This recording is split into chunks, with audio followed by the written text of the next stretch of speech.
ahead and shock that before you go ahead and get into your body. I wanted to make that note before I do my intro here. But basically, this is going to be a complete guide to rounds 1 through 7, which are the most difficult, to be quite honest, with zombies. And with this guide, hopefully this will be helpful for you guys.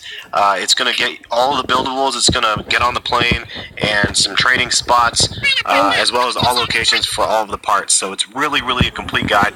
First and foremost, don't grab this 2X until the zombies start coming in the room. And you're going to go ahead and kill all of these guys but 1. So there's 6 of them total. You're going to kill 5, leave 1. Rebuild the barrier like I just did right there, and you only do it 4 times because after that it doesn't give you any points. I left 1 zombie left and I went upstairs. This is the first door I opened and the way to go. Now this side, the warden key happened to spawn on this side, so it worked out perfectly for me. And you're going to go over here and go ahead and go into the afterlife. And once you get into the afterlife, there's 3 areas you need to get to. The top area right up here to let down that key. First of all, you just go ahead and hit the B button, I believe, or whatever it is, a shock. And then I missed it right there. Then turn around right here and shoot up, and you'll hear a little chime if you hit it correctly. And that little box right there opens this door right here. And then the last one is down this hallway right here, and you want to go ahead and shoot this, because this is a 2X, and this is what's going to really differentiate you from starting this map off mediocre to really, really well. So basically, you can see I just spawned right back in. The key's right here. I'm good to go. I have 1,000 points if I need.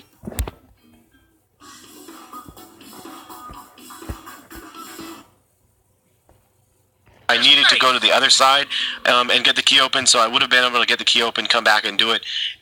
So any which way, it would have worked out fine. The same way you could still do this depending on where the key spawns. And I'll show you the other spot in a second. I used the warden key right there on that lock. Now I'm going to come back to the box right here, shock myself and go into the afterlife. Now a zombie could down me. I could cook a grenade and down myself. When you do that, you go into afterlife the same. The downside is if you go into afterlife from one of the machines and you come back, you get your perks back. If you do the other way, you don't. Anyway, I went and shocked the wall over there. It was kind of a little outlet part, and I went back and brought myself back to my body. I'm going to run back down this hallway and go inside this little dome area room, and you can see right there is the voltage, and I'm going to go ahead and start the washer. And basically you just sit down here. You don't want to kill too many zombies yet, because remember, you open that door upstairs for that 2X. Unless you get a 2X from a zombie, then you can go ham, but these guys always usually give you a drop of some sorts. And right there I ended up getting a max ammo from the first guy, so pretty awesome. The steam does kind of like collect in this room, so it kind of jades your visibility a little bit, but all in all it's not so bad. Anyway, I'm waiting for the launcher to be done to pick up the first part for the airplane. I'm going to again show you guys all the buildable locations and just everything is as complete as I can to give you guys some success here if you guys have been struggling with this thing. So I ran by those guys. I'm just going to shoot these guys. The reason why this worked out so epically is because it's only round 1, and that means you can stab the zombies with one melee, and it actually can go ahead and get those guys. So right here I'm just wasting all the ammo and just shooting these guys because it gives you 20 points per shot.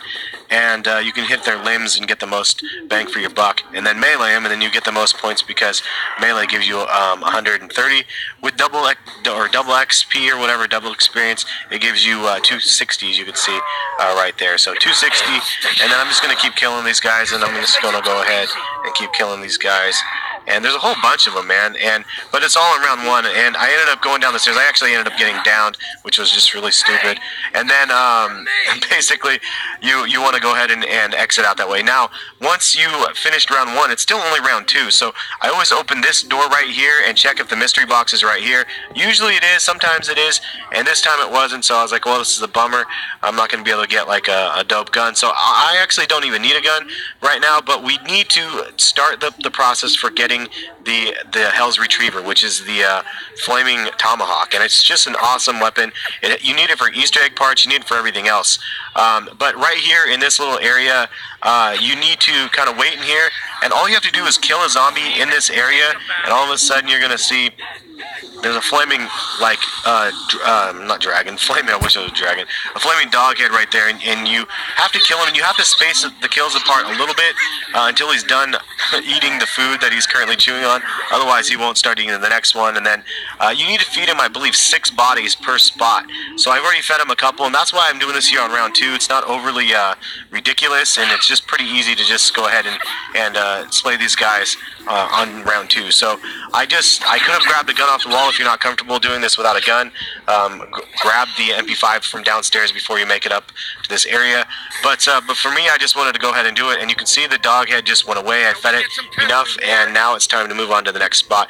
Now I'm sitting with 5,000 points, and so I'm sitting pretty right now. Anyway, right here is another electric spot, and I'm going to go ahead and down myself one more time.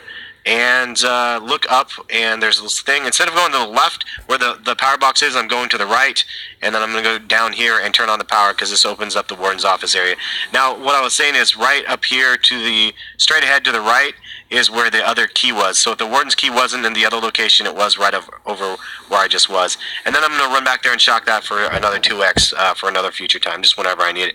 Now I'm going to go ahead and revive myself, and now I'm ready to go ahead and come in here. So this is that's actually one of the airplane parts, and the mystery box ended up being here, so that was great. I was able to get the mystery box, so I didn't have to buy another gun off the wall. I ended up getting an MTAR, which is good enough for me. Right in here, there's a speed cola. Now, right here to the bottom left-hand corner where I just looked down, there is usually a part for the acid gun. It ends up being right here this time. It's in one of these 3 rooms, so it's usually right here in the corner where I just knifed, where I just picked it up, or straight right here, right down there in the corner where I knifed. So it's one of those 3 spots guaranteed. I can't get that part yet until I do the power part, and I'll show you guys that in a little bit here. But I'm going to go ahead and search. There's a spot right there usually that one of the acid GATS parts are in, and if it's not there, it will be down right here. And if it's not right there, there's a 3rd spot, and I'm just going to fast forward over to it. And you got to go back basically to the spawn to the left-hand side. And so I'm working my way back to the spawn. And actually, this door opens up after a while. You don't have to pay to open it. And right there, I was able to get the 2nd part. And the devil dog, or whatever head number 2 is, and it's up these stairs. It's going to be in this room. This for the 3rd part of